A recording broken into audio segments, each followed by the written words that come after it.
You're tuning in to AfterBuzz TV's The Christmas 24/7 channel, keeping the spirit of Christmas 24/7.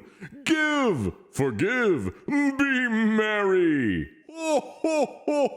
Christmas is a holiday where you have to buy presents for everybody. But James, it's Christmas. Christmas is all about people coming in and It's showing out the Christmas, woodwork. James. Okay, you're right. It's Christmas. Okay. I'm James Lott Jr., the Super Organizer, and this is the Super Organizer Christmas Show on the Christmas 24/7 channel. Music to my ears. We do it. It is the most wonderful time of the world, and it is here at the Super Organizer Christmas Show. I'm James Lott Jr., Super Organizer, and we're talking Christmas 24/7 on the Christmas 24/7 channel. I'm so happy this is a fun episode because we're talking traditions. These are traditions that I know all about.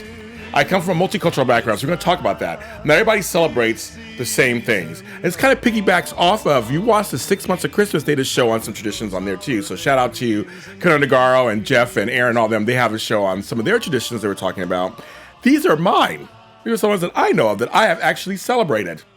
Some people come from very different backgrounds, which just makes the world go around, which I love that. I come from all kinds of backgrounds, and I've celebrated since I was a child to an adult. Different things. So we're going to talk about three of them. Dutch, the Creole traditions, and Puerto Rican. It's about three. And I'm going to show you some stuff as we go along. Each of them are very different, but they're all about family and a little bit of history and food. Everything's food, kids. It's all about food. When it comes to the holiday season, that's like my major problem. But I'm very happy to tell you, eggnog, which is one thing I love so much, I found a lactose-free eggnog I can drink. That makes me happy. I can actually do that now. So my life can go on this holiday season. So the first thing we're going to talk about is the Dutch tradition. I found out I have Dutch on both sides of my family, but I mostly know on one side, but I got on both sides of my family. And I've actually celebrated this tradition as an adult. And so this is really interesting. So it's all about St. Nicholas.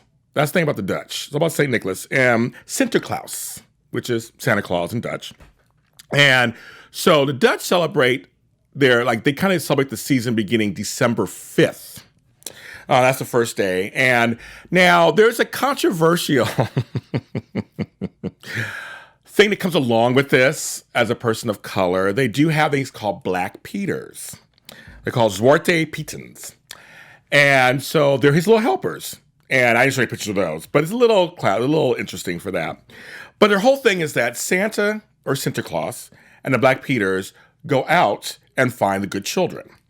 So there's this thing where they say they keep all your record of your behavior, like in a little book or something, all year, and they see you've been good. So what you're supposed to do is take these, shoes, or in the Dutch, the wooden clogs, put your shoes on a windowsill or by a fireplace.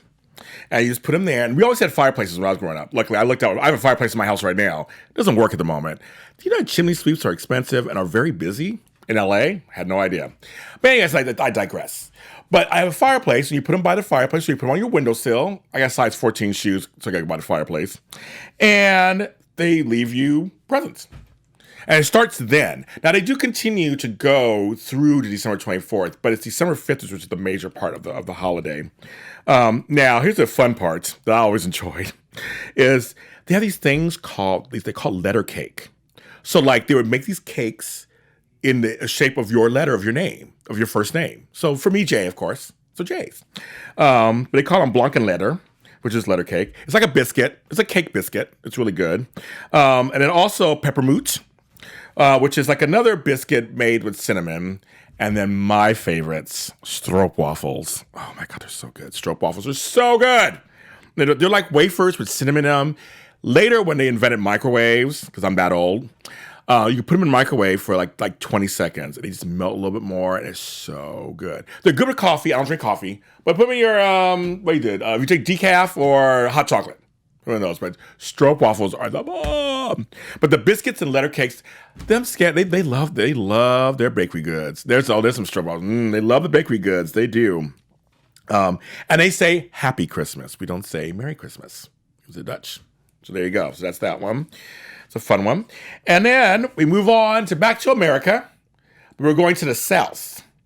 We're going to Louisiana. That's where my father is from. And his mother is Creole, which is a mixture of Black, French, and a few other things down there. So they take a lot of different cultures. And for me, it was all about the food. So growing up, my dad's mom took care of Christmas. We were always over there. My father's birthday actually was Christmas Eve. James Sr. How interesting is that? So we would get presents in the morning, but we'd go for an early dinner. The centerpiece of the meal was gumbo. Oh my goodness gracious. I love me some gumbo. Now you might think, what's gumbo? So the easiest way to say it to people who never had it, it's like a soup stew. There are different kinds of gumbo, but the gumbo that I know about, that is the bomb, it's a seafood gumbo mixed with chicken and andouille sausage. So usually it has crab legs, shrimp, okra. They call it a filet, which is what is like the base, that's the stock that you cook it in, and you pour it over rice.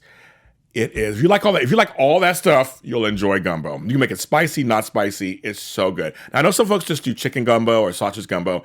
I like seafood gumbo. I know it's expensive to make. So good. We put over rice, and we do that. We used to always have pineapple upside down cake. I miss it so much. I love it.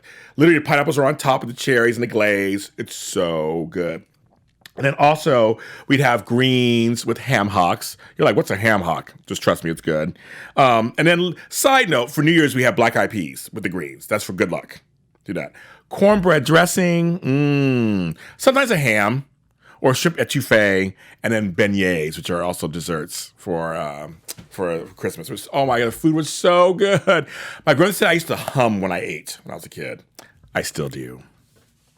Now, the other one has good food too. Puerto Rico, the Puerto Ricans. Yes. My mom always had a nativity scene. It's very popular for that. The nativity scene, we had it for years until the baby Jesus got lost. I think a couple of the wise men got lost at some point. And I also think we lost the lamb too. I think there's a lamb in the nativity scene. But anyway, so we had all that there. But we had always had a nativity scene up. But Christmas Eve was called Noche Buena. And we'd always eat food like arroz con gandules, which is rice with peas and pork. Oh my God, it's so good. It's so good. You get a thing here. Pasteles, which is dough made from mashed green bananas. And they had stuff inside, meat inside. And coquito, which is like an eggnog with rum, but it's like their version. So good. And then also on a side note, we also celebrate later the Day of the Kings. They call it the whole season Epiphany. And it's over the 6th, 7th, and 8th of January. So they very much kind of carry it over from Christmas Eve to like the 8th of January. Some people keep their trees up that long. They don't take them down until after that. And it honors, and that day honors the wise men and baby Jesus. I'm gonna make some baby Jesus. But it's another great holiday. It's so good. Oh my God. I miss my Grand Susie. I just want to give a shout out to her in heaven. She'd make all my dishes for me when I go to New York. She passed away a couple of years ago. And I just love having that tradition. It was always so good. Everything's around food, folks. It's not food. But it's funny because these things, food has a lot of culture in them. And that's the whole point. It's culture and love. It's in food. So that's kind of, and things are passed down, and symbols and symbolism is passed down through the meal. So the organizing tip actually is, the holidays just sneak up on us really, really quickly. They just do. All of a sudden, like now Thanksgiving, and then all of a sudden Christmas is here, and this is what I always say you should do. And I wrote this down because I want to make sure I get this. I kind of want to make sure I get this to you guys. I'm all about grouping things together. That's an organizing 101 thing. You group things together. But here's the deal. When it gets close to Christmas time or holiday time, could be Thanksgiving, start to pull the stuff you need and put it together. Now, if you want to keep it year round, if you have enough space in your closet, in your cabinets, sometimes you don't, but if you do, designate a cabinet or a section of a cabinet that is just for your holiday stuff. A lot of times it's baking products that you would only bake during the holidays, or certain spices that you only use during the holidays, you don't use the rest of the year. Have them all grouped together either in the back or on the side or on the corner so you can easily get them when it comes to holiday time. I'm all about rotation of stuff, and so I try to get all the stuff in my pantry, bring it all together, and then group it together. All the dressings, all the box goods, all the tomato sauces, the yams, the candy, anything you use, cranberry sauces, group them all together. They have this way where you can actually rotate them. You can buy these things where you can actually sit them in there. They fit in cabinets, and you put the newest in the front, almost like being at the store, and you use them first. And so then the next one rolls down, use that first, and the next one rolls down. When you buy them, you put the older ones, the newer ones in the back so that the older ones get used. It's a great technique to do that because you're always wondering, does this go bad? Does it not go bad? That's a great way to do that. But I try to gather everything together, usually around November 1st. Gather all the stuff together, make sure it's accessible somewhere, and designate it in the kitchen or in the pantry that I can get to it, and I know it's right there. It saves a lot of time trying to find that spice and this spice, and it saves you money. You don't want to do that. And I'll leave you for this. I want to ask a question before you leave us for this. Okay, yes. I want to know, because looking at all this food, I'm like, forgive my language, damn. Like, I love Creole cooking, and I never thought about it for Christmas. It's so amazing. Okay. Like, gumbo is the best. It's the best. But like hearing about it having crab legs and shrimp and all of this, like you need a big gumbo pot. You need like all these different things to cook all these different foods, especially when you get into Puerto Rican cuisine. Yes. What's an organizing tip for somebody like me that would love to cook all these different varieties of food, but you need specific dishes for them to be able to cook it? How do you make sure that you're not just filling your closet up with these different kind of dishes to make these different recipes once a year? That's a great question. Well, here's the double-edged sword on that. A lot of us who have these products actually use them year-round. Like we make gumbo more than once a year. So I don't know if that makes sense. I mean, and in many ways, it's kind of like they're with our pots and pans that we use. Now, I'll put them usually in the back of the cabinets if you don't use them very often. Again, rotating, using the ones you use all the time up front. So that's a possibility, I guess. If you don't use these certain pots and pans, have them towards the back.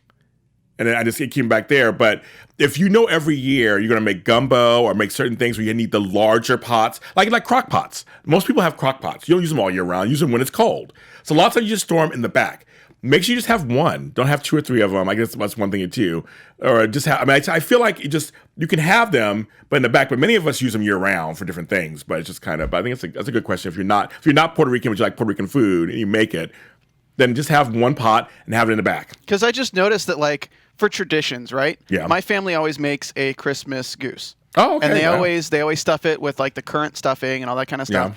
And they use the pan that they cook it in once a year. And it's this gigantic monstrosity of a pan. Yeah. And I'm just like, every year they have to pull out all these pans to get access to it. I'm like, should we just have like a box in an attic somewhere? You can do that too. Well, I was say the other thing you could do is we don't do boxes. I don't believe in boxes, but bins. Have a bin for special holiday cookware. That's a good idea.